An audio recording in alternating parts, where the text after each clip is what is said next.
오늘 함께 나눌 말씀 디도서 1장 10절에서 16절 말씀입니다. 디도서 1장 10절에서 16절입니다.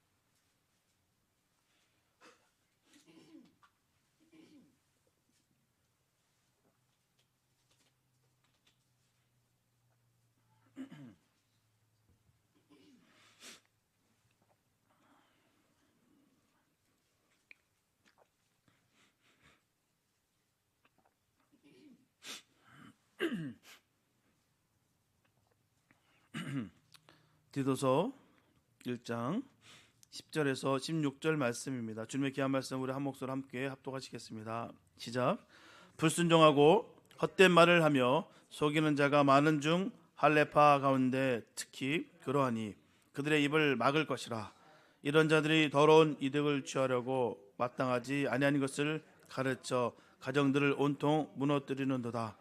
그레데인 중에 어떤 선지자가 말하되 그레데인들은 항상 거짓말쟁이며 악한 짐승이며 배만 위하는 게으름병이라 하니 이 증언이 참되도다. 그러므로 네가 그들을 엄히 꾸짖으라.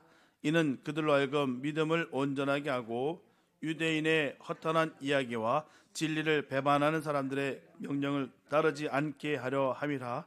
깨끗한 자들에게는 모든 것이 깨끗하나 더럽고 믿지 아니하는 자들에게는 아무것도 깨끗한 것이 없고 오직 그들의 마음과 양심이 더러운지라. 그들이 하나님을 시인하나 행위로는 부인하니 가증한 자요 복종하지 아니하는 자요 모든 선한 일을 버리는 자니라. 아멘. 우리가 일상생활에서 참 자주 생각하고 또 실천하는 단어 중 하나가 바로 깨끗하다일 것입니다. 깨끗하다. 외출하고 돌아오면 가장 먼저 비누로 손을 씻고요. 또 땀 흘려 입은 옷은 세탁기에 넣습니다. 또 집안에 먼지가 쌓이면 청소기를 돌리고요. 또 창문을 열어서 환기를 시킵니다. 우리는 이렇게 눈에 보이는 얼룩이 지워지고 또 먼지가 닦여 나갈 때 비로소 깨끗하다라고 말합니다.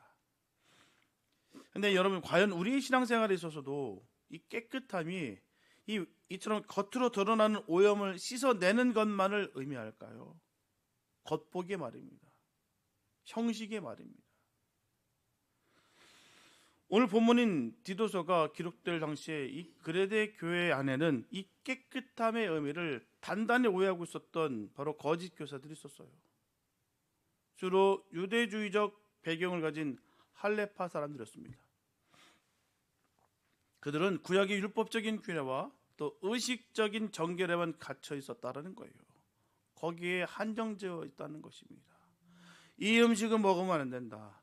저 물건은 만지면 부정해진다라고 하면서 겉으로 드러나는 종교적 규칙을 철저히 지켜야만 하나님 앞에서 깨끗한 사람이 되라고 주장하면서 성도들을 올가매고 정죄했다는 거예요. 그 철저하게 세워진 그 규칙에 의해서 세워진 그 바에 따라서 옳고 그름을 한정졌다라는 것입니다. 하여튼 우리 예수님은 무엇이라고 말씀하셨습니까? 마태복음 15장 11절에 보게 되면 입으로 들어가는 것이 사람을 더럽게 하는 것이 아니라 입에서 나오는 그것이 사람을 더럽게 하는 것이니라 라고 예수님은 선포하셨어요. 분명히 규정 주셨습니다. 입으로 들어가는 것이 사람 더럽게 하는 것이 아니라 나오는 게 더러운 거야. 그 안에 추한 것, 악한 것, 이게 튀어나온 크기에 정말 더럽고 추한 것이지. 만졌다고 해서 먹었다고 해서가 아니야. 그것을 통해서는 내 영혼을 더럽게 하는 것이 아니다라고 분명히 말씀하셨습니다. 성경이 말하는 진짜 깨끗함은 이 물리적인 결벽증이나 겉으로 보이는 이 종교적 행위의 완벽함이 있지 않다라는 것입니다. 다른 건 모르겠고 이 짜여진 이 규칙에 따라서, 짜여진 이 프로그램에 따라서, 짜여진 이 형식에 따라서 행해야만 깨끗하다가 아니다라는 것입니다. 그럼 성경이 정의하는 참된 깨끗함이라는 것은 무엇일까요? 인간의 노력이나 율법의 조문으로 도달할 수 있는 도덕적 수준이 아닙니다. 오직 예수 그리스도의 십자가를 믿음으로 말미암아 우리의 더러운 죄가 씻겨지고요, 하나님과의 끊어졌던 관계가 회복된 상태라는 거예요. 이게 바로 깨끗해졌다는 것입니다. 하나님과의 관계 회복. 내 노력과 내 의지가 아닌 바로 보혈의 능력으로 말입니다. 오직 예수인 거예요. 십자가의 은혜로 말미암아 우리의 삐뚤어진 마음과 양심이 정결케 되어서 세상을 나의 욕심이 아닌 바로 하나님의 사랑과 은혜의 관점으로 바라볼 수 있게 된 내면의 이 순전한 상태, 이것이 바로 성경이 말하는 진짜 깨끗함이라는 거예요. 내 소견대로 내 식견대로 살아가는 것이 아니라 하나님 말씀으로 살아가는 것, 모든 기준이 오직 주님이시라는 것, 이게 깨끗함이라는 것입니다. 저마다 생각이 다 달라요. 인간들은요 다 다릅니다. 하나가 됐든 둘이 됐든 열이 됐든 백이 됐든 천이 됐든 만이 됐든 다 제각각 생각이 다 달라요. 그러다 보니 오해가 생기고, 그러니 충돌이 일어나고 늘 분쟁이 일어나기 마련입니다.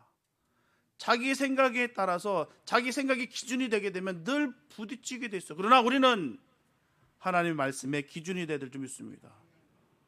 하나님의 마음이 우리 기준이 되어야 되는 거예요. 그게 바로 깨끗함이라는 것입니다.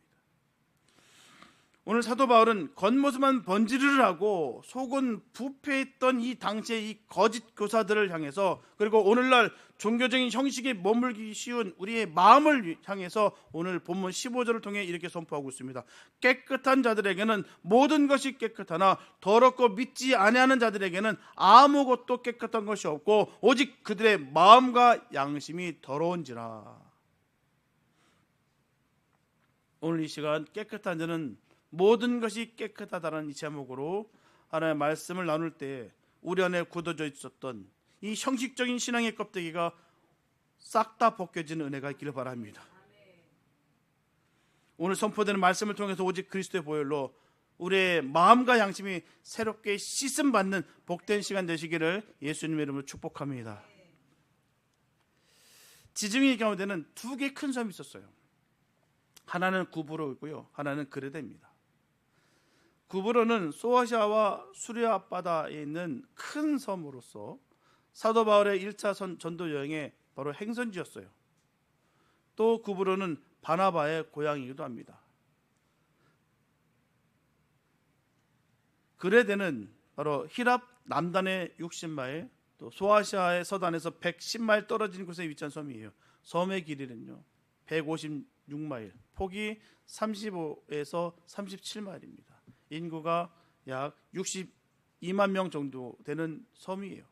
아주 큰 섬입니다.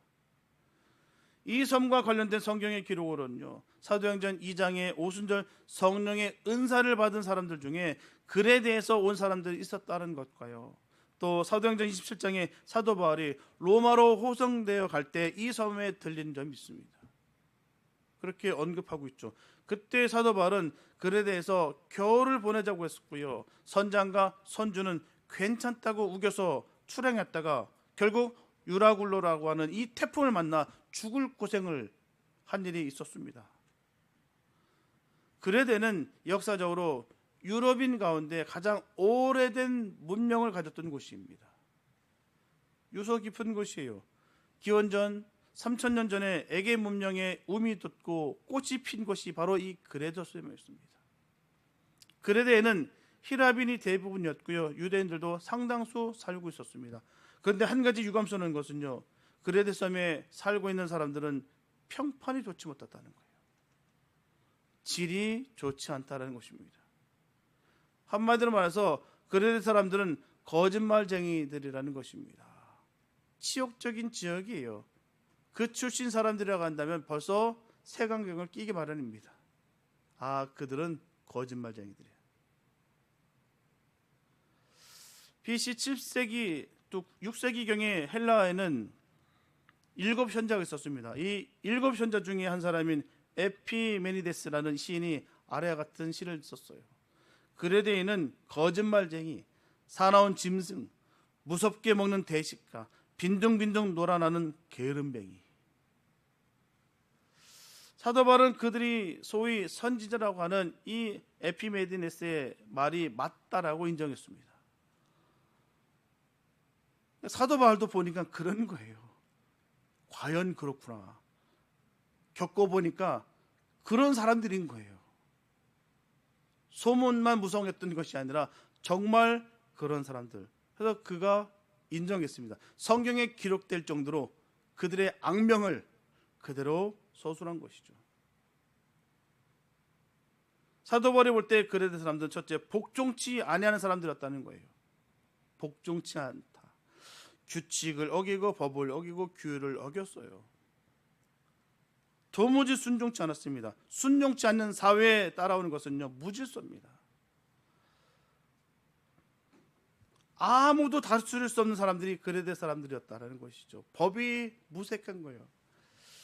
얼마 전에 보니까 80년도 때에 한국의 그 도로상을 보여주는 그 동영상을 봤는데요, 참 기가 막히더라고요. 지금은 있을 수가 없어요. 그냥 큰 올림픽대로를요, 사람들이 막 그냥 넘어다닙니다. 차가 오는데 막 그냥 뛰어다녀요. 질서라는 게 없습니다. 지금은 상상도 못해요. 그리고 큰 트럭에다가 이삿짐 딱 가구를 꽉 채우고 사람들도 그 뒤에 타고 가요. 지금 도저히 그게 이게 이해가 되지 않아요. 근데 분명 저도 어릴 때 그걸 봤어요. 또한 저도 했습니다. 그게 우리였어요. 법이 없었던 것이 아닙니다. 그 당시 때도 분명히 법이 있었어요. 도로교통법상 분명히 그 도로를 지나갈 수 없게 되고요. 또 트럭 뒤에는 물건만 실어야 되지 사람이 탈 수 없습니다. 화물 트럭은 그래요. 분명히 도로교통법이 있는데도 불구하고 안 지키는 거예요.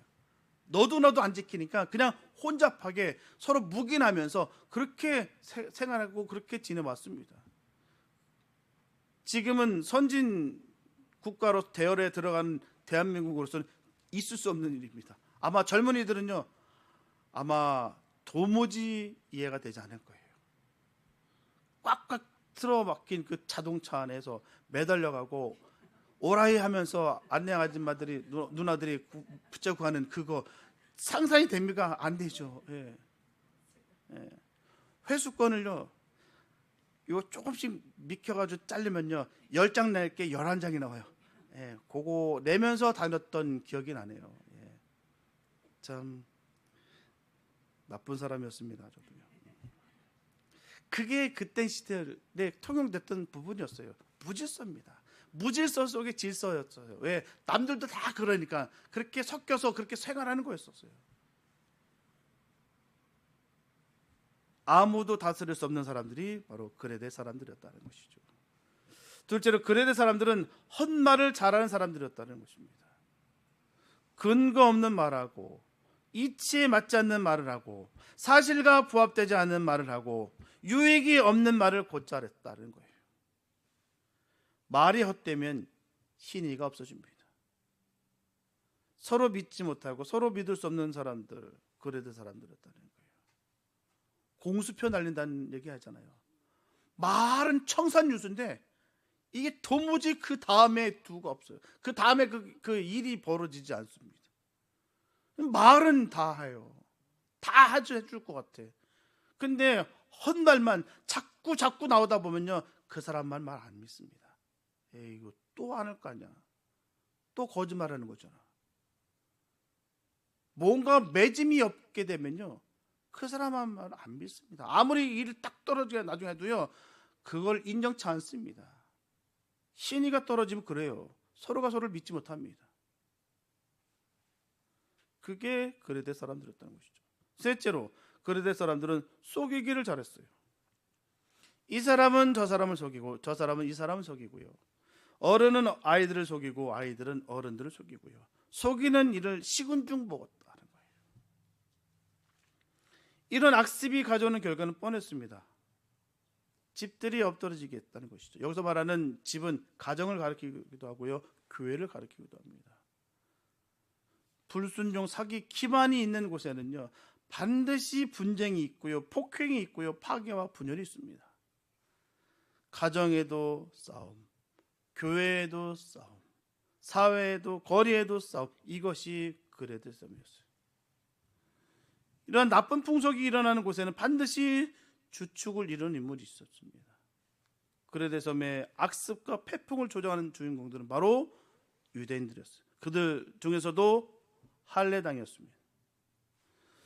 유대인 할례당은 유식한 사람들이에요. 무식한 사람 아닙니다.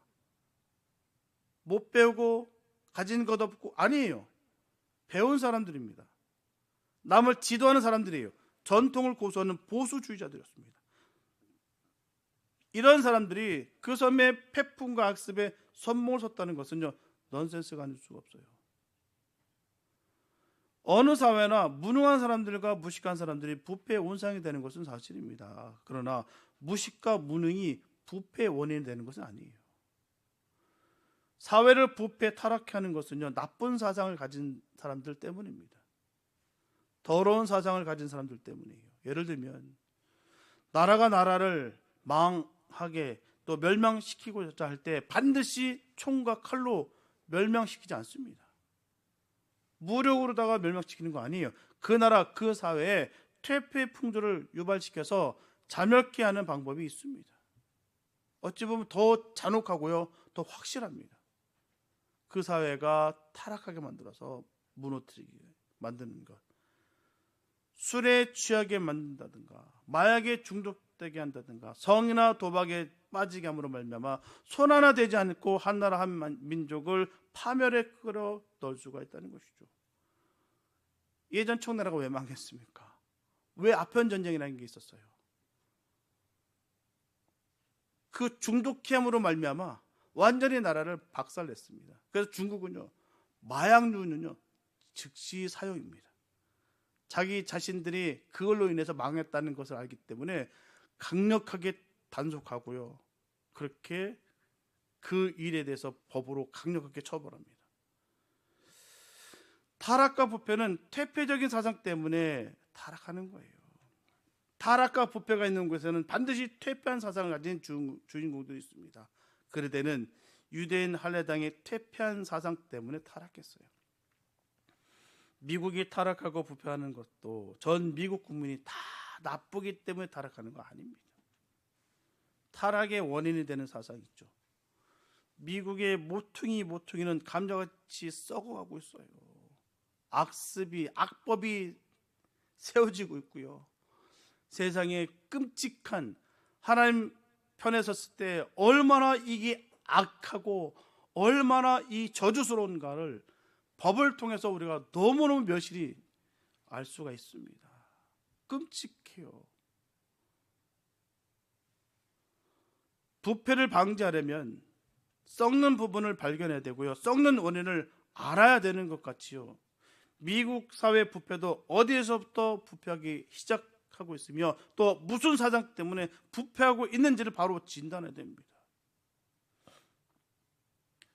얼마 전에 보니까 대구에서 정말 장모를 살해하고 시신을 유기한 이 조재복이라는 인물이 있었어요.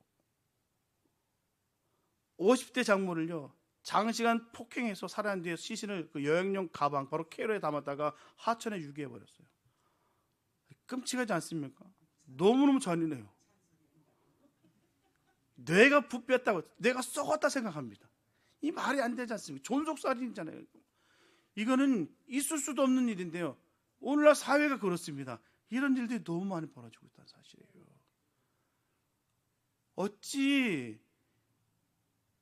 떠든다고, 시끄럽다고, 말이 안 돼요. 이거는 말이 단순히 그거는 뇌가 썩었다 라고밖에는 설명이 될 수 없습니다. 세상이 점점 심각하게 변질되고 있다는 거예요. 너무너무 끔찍합니다. 잔혹하고요.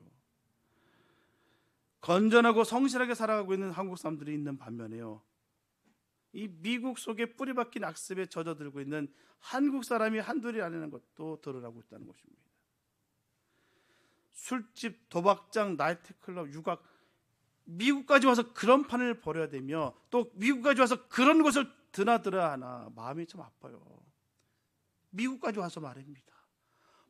부귀영을 누리겠다 그런 재미를 쫓아다니지요.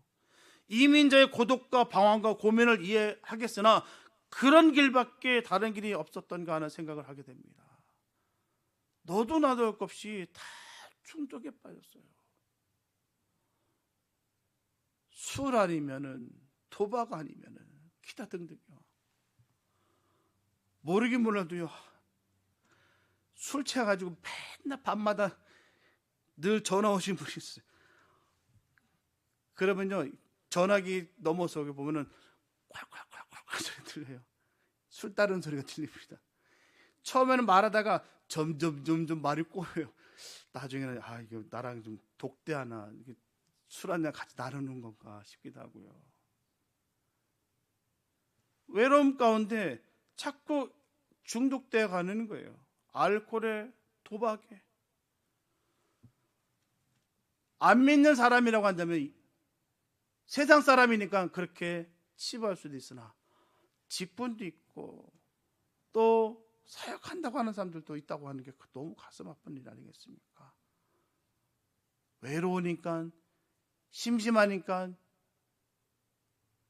고독하니까 그걸로 인해서 타락해 가고 있는 사회 풍조를 우리는 목격하고 있다는 사실입니다. 예수 믿으면 즐거워야 되는데, 찬양만 불러도 기뻐야 되는데, 거기에 은혜가, 거기에 기쁨이, 거기에 안식을 누려야 되는데 그냥 거기에 재미삼아, 재미있으니까 그게 한두 번이, 그게 습관이, 그게 또 모든 체질이 변해서 중독이 된 사람들이 얼마나 많은지 몰라요. 너무 많습니다. 정말 많습니다.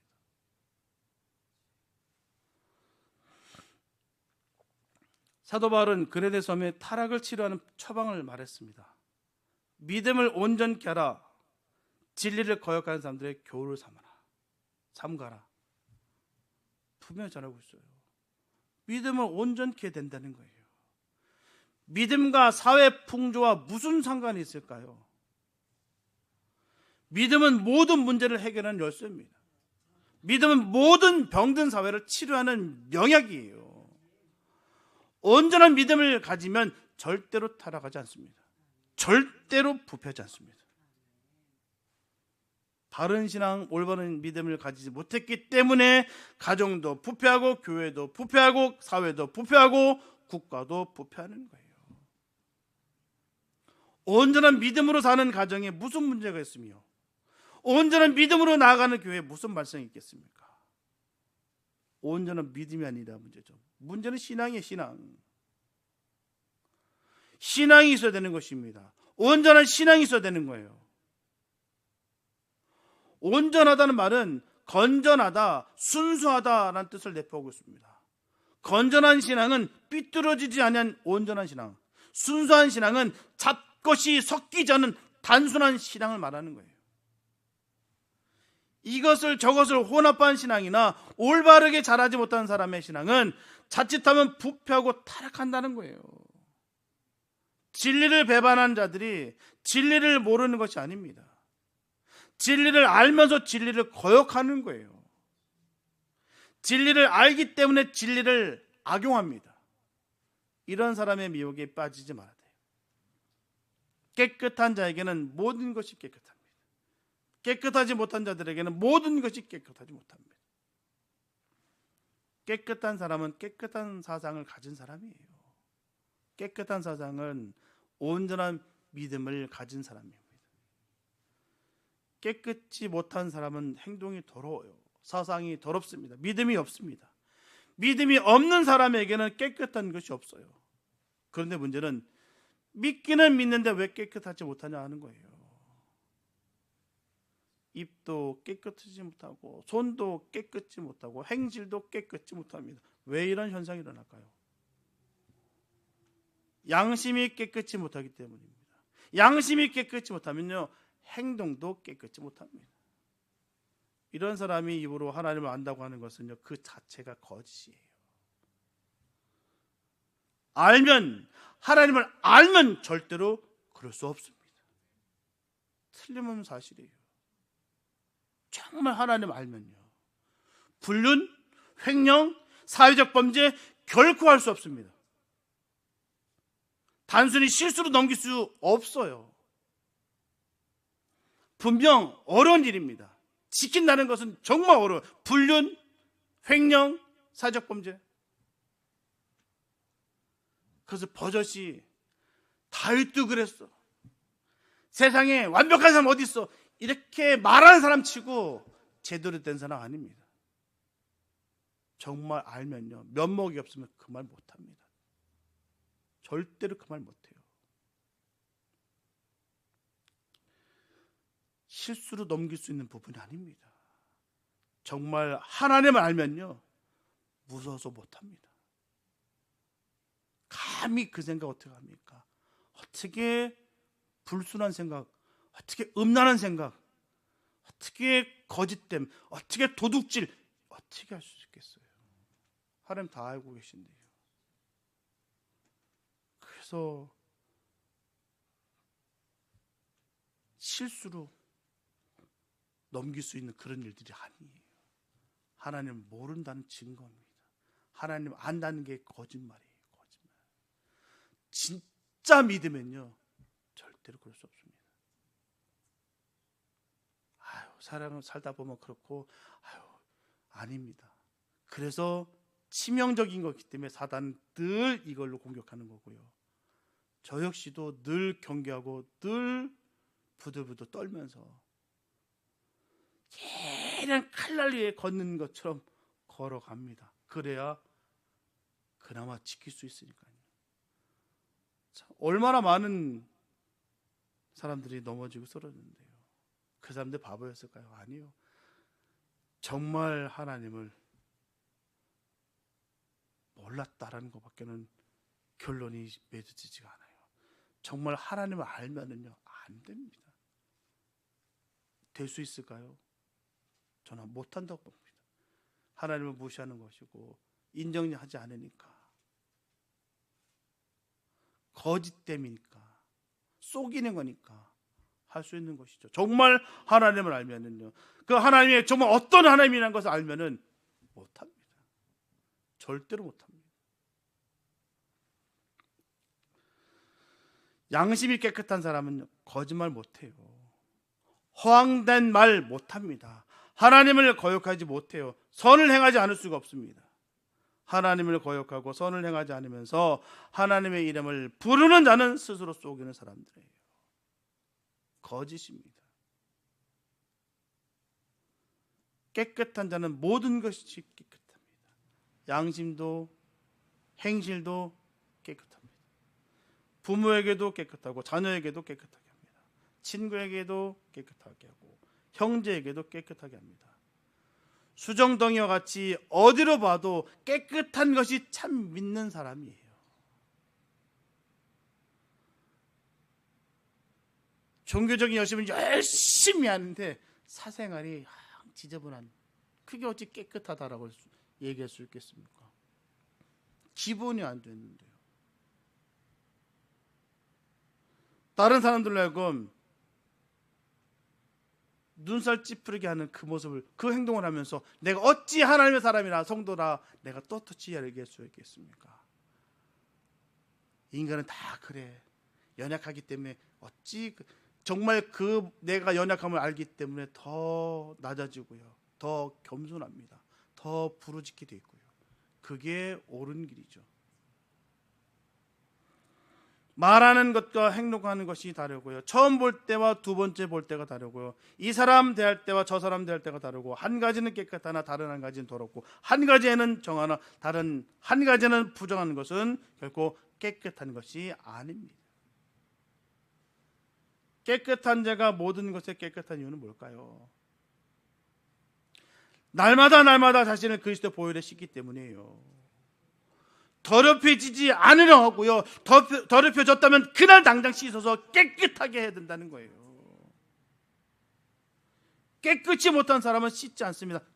덮으려 합니다. 감추려 합니다. 속이려 합니다. 누가 거짓말하는 자일까요? 자기는 거짓말하지 않는다고 하는 그 사람이 거짓말쟁이에요. 누가 거짓말쟁이일까요? 다른 사람을 가리켜 거짓말쟁이라고 하는 그 사람이 바로 거짓말쟁이입니다. 우리는 자신을 냉정히 반성해 보시기 바랍니다. 나는 과연 깨끗한 사람인가 더러운 사람인가? 내 행실은 깨끗한 사람 중에 속하는가 더러운 사람 중에 속하는가? 내가 입으로 하나님을 시인하고 그리고 또 행위로도 하나님을 시인하고 있는가? 아니면 내 양심은 깨끗한가 더러운가? 나는 내 이웃과 내 가정을 더럽게 하는 사람인가 깨끗게 하는 사람인가? 나는 이 미국 사회를 깨끗게 하는 시민인가 더럽게 하는 할례당은 아닌가? 늘 자기 자신을 바라볼 수 있는 믿음의 결단이 있길 바랍니다. 우리의 힘으로는 안 돼요. 그래서 주님을 믿는 것이고요. 주님 앞에 늘 눈물로 회개하며 나아가는 거예요. 나는 이 정도밖에 안 됩니다. 하나님 너무나 추합니다. 나의 천박함을 아시는 주님 용서해달라고 늘 기도하고 울며 불며 나아가는 거예요. 그래서 그 믿음의 사람들이 그 새벽을 깨어 나오는 거고요. 또 기도의 자리에 내가 앞장서는 거고요. 또 말씀에 더욱더 매달리는 거예요. 왜? 살기 위해서. 아니면 퉁퉁 떠내려갈 것을 내가 알기 때문에 내 자신을 내가 얼마나 잘 알고 있기 때문에 그래서 방심할 수가 없다는 것이죠. 이렇게 했는데도 불구하고 또 죄진 것에 대해서 늘 눈물로 주님 앞에 나가는 것이 참담 믿음의 사람들의 모습인 거예요. 누누이 전하지 않습니까? 나 정도 되니까 구원받는 거 아니에요. 나 같은 죄인 살려주신 은혜예요. 이 사실을 결코 우리는 한순간도 잊어서는 안 됩니다. 내 자신을 자꾸 돌아볼 줄 알아야 되는 거예요. 자꾸 완성된 거, 완벽한 거, 남들과 다르다는 것 두각 나타내고 무시하고 조롱하고 손가락질하는 그가 바로 그 손이 그 지적질이 바로 주님을 아프게 하는 것이에요. 넌 자기 자신을 속이는 거고요. 온갖 죄라는 죄는 다 지면서 그냥 거룩한 무늬만 아니 그 모자도 없는 척하는 그 모습 위선 그로 인해서 자기 자신은 더욱더 망해질 뿐만 아니라 다른 사람들조차도 망하게 만드는 거예요. 다른 사람들도 주님 편에 발걸음을 막는 어리석은 일들이 우리 삶 가운데는 결코 없기를 바랍니다. 하나님의 사람을 늘 전할 수 있는 복 있는 삶 되시기를 예수님 이름으로 축복합니다. 마지막으로 타락한 그레데를 개혁하고자 하는 사도 바울의 이 개선책을 디도서 1장 5절에서 찾아보시기 바랍니다.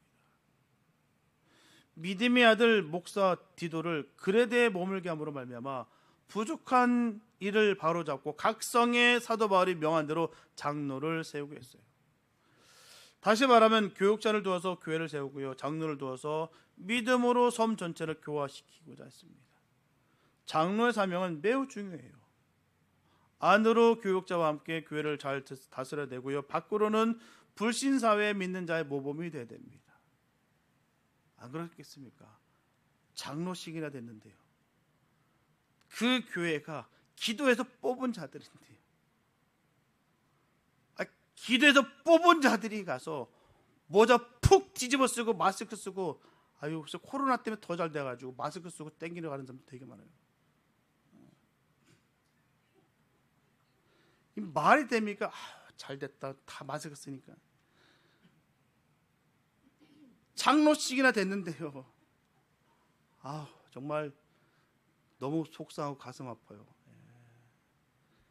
교회에서 온 성도가 정말 기도하면서 선출해서 뽑아놨는데 목사는요,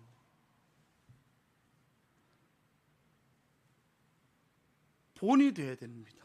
본이 돼야 되는 거예요. 믿지 않는 자로 하여금 교회로 들어오게 하는 길을 여는 사람이 장로요, 교회 안에 들어온 사람으로 하여금 온전한 믿음을 가지게 지도하는 것이 장로입니다. 장로는 모든 것이 깨끗해야 돼요. 양심도 깨끗하고 행실도 깨끗해야 됩니다. 이와 같이 장로가 모든 것을 깨끗해야 하는 이유는 장로를 통해서 모든 교인들이 깨끗해지고 교인들을 통해서 사회 전체를 깨끗하게 하기 때문이에요. 믿는 사람이 본이 되야 되는 것이죠. 장로가 지켜야 될 행실의 미덕은 절대로 장로만을 위한 것은 아닙니다. 그래서 모든 믿는 성도들이 다 같이 지켜야 될 미덕이에요. 교회는 모든 평신도들이 장로와 같은 수준의 깨끗한 생활을 하는 것이죠. 성도는 왕 같은 제사장이에요.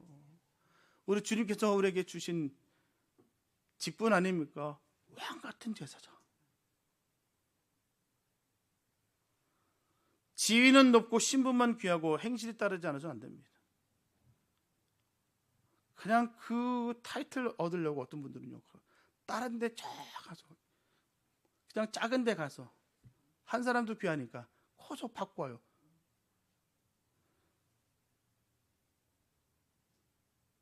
그렇게 해서 받아서 뭐합니까?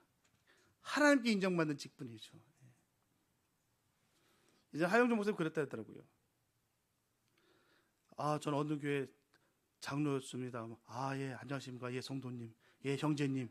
예, 그냥 형제님이었어요. 그냥 장로님 안 불러줍니다. 그렇게 되면 어떻게 될까요? 한 사람이라도 귀한데, 한 사람이라도 와야 되는데, 받아줘야 되는데 어떻게 그렇게 합니까? 라고 저한테 컴플레인 안 들어올까요? 그러나 저의 생각은 그렇습니다. 하나님도 그렇게 생각하라고 저는 믿어요. 직분이 중요한 게 아니라 성도가 돼야 된다는 것이죠. 누가 봐도 이 사람은 하나님의 사람이구나. 직분 받아 뭐합니까? 하나님 앞에서 그게 자랑거리라도 될 것 같습니까? 목사들도 마찬가지고요. 참 손 벌려서 제가 한번 위탁한 적이 있었는데요. 아이고, 교만이 하늘을 찌르고요. 제가 다짐을 했어요. 절대로 내가 부탁 안 한다. 그래서 내가 결론을 내렸습니다. 하도 자랑, 하도 벌벌 떨고, 하도 드러내길래 속으로요. 그때는 경황이 없었는데 돌아와서 기도하고 묵상하는 가운데 내가 느꼈던 게, 지난하나 주의 종놈이지. 종놈이 뭐가 달라? 스펙이 뭐가 중요해? 일만 잘하면 됐지. 주를 위해서 내가 목숨 걸면 되는 거지. 당신은 나 종놈이야. 하나님 종놈. 우리 그거 하려고 목숨 걸고 온 거잖아. 내가 그 명함에다가 그 이름 하나 더 세우려고 내가 그래서 목사짓 한 거 아니잖아. 그 생각하니까 얼마나 마음이 아프던지요. 제가 저번 주는 내가 부들부들 일주일 더 떨었어요. 너무 속상해가지고. 이렇구나.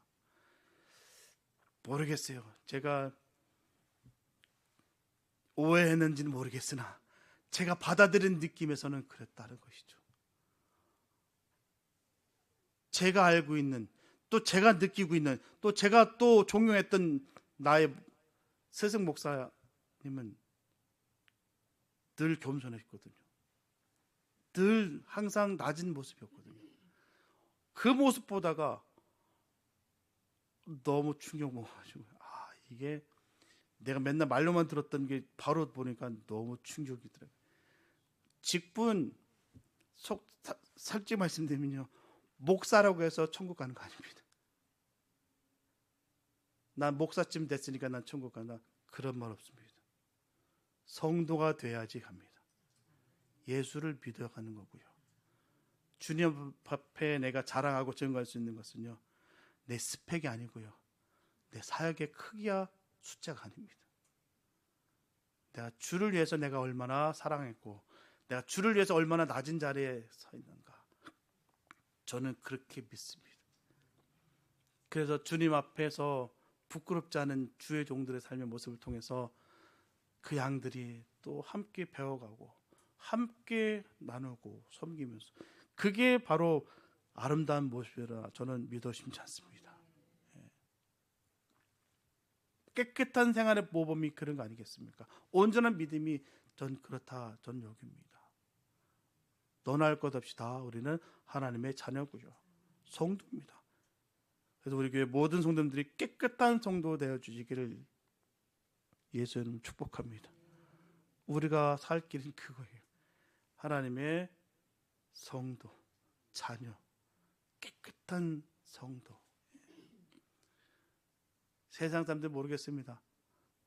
부족하게 볼지 모르겠으나 순수하게, 정말 깨끗하게, 딱딱하게 굳은 것이 아니라 성령의 담비가 확 우리를 쳐줘서 늘 부들부들하게, 딱딱하고 강팍하면요 말씀이 다 튕겨나갑니다.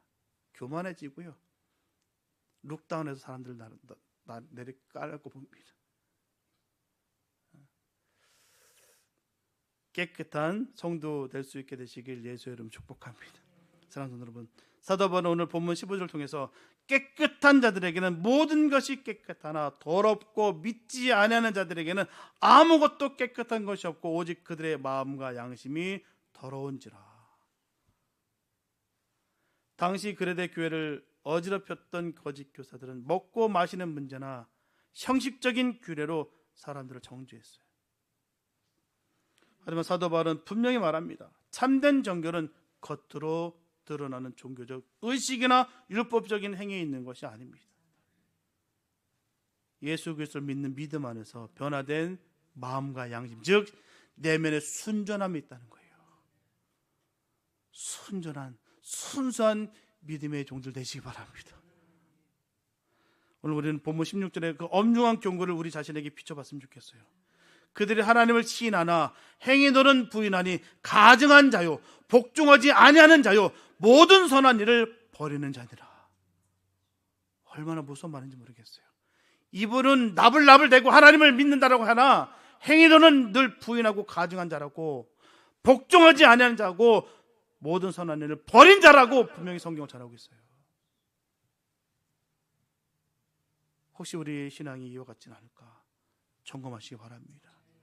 줄 예배당 안에서는 누구보다도 거룩하게 하나님을 시인하지만 예배당 문을 나서는 순간부터 세상의 가치관이 휩쓸려서 행위도는 주님을 부인하고 있지는 않은가 늘 점검하시기 바랍니다. 우리의 마음과 양심이 세상의 욕심으로 오염되어 있다면 우리가 하는 그 어떤 종교적 열심도요 하나님 앞에서는 참된 깨끗함으로 절대로 인정받을 수 없습니다. 여기서 말하는 깨끗한 자는 결코 한 번도 죄를 짓지 않는 완벽한 사람 뜻하는 거 아니에요. 날마다 예수 그리스도의 십자가 보혈을 의지하여서 자신의 그 더러워진 마음과 양심을 씻어내고 성령의 인도하심에 순종하려고 몸부림치는 사람입니다. 내면이 그리스도의 은혜로 깨끗해질 때 우리가 바라보는 세상과 우리의 모든 삶의 자리도 비로소 은혜 안에서 맑고 투명하게 볼 거예요.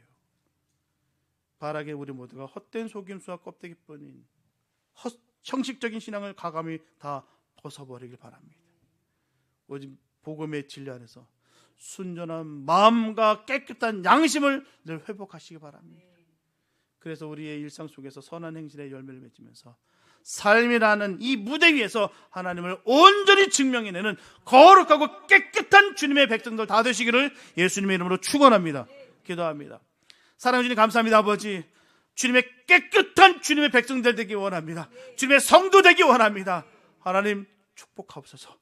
우리가 바른 길 갈 수 있도록 늘 안식을 베풀어 주시고 세상의 그 거친, 세상의 그 추악한 그 사상을 내가 담지 않게 해 주시옵소서. 믿음의 사람이라고 하나, 주님의 일을 들은 많이 한다고 하나 세상 사람들과 결코 다를 바가 없는 그런 모습이 우리에게는 없기를 원합니다. 늘 겸손하게 주의 나라를 위해서 애쓰고 힘쓰는 그들에게 더욱더 본이 되고 애쓰고 힘쓰는 믿음의 사람들 되게 축복하옵소서.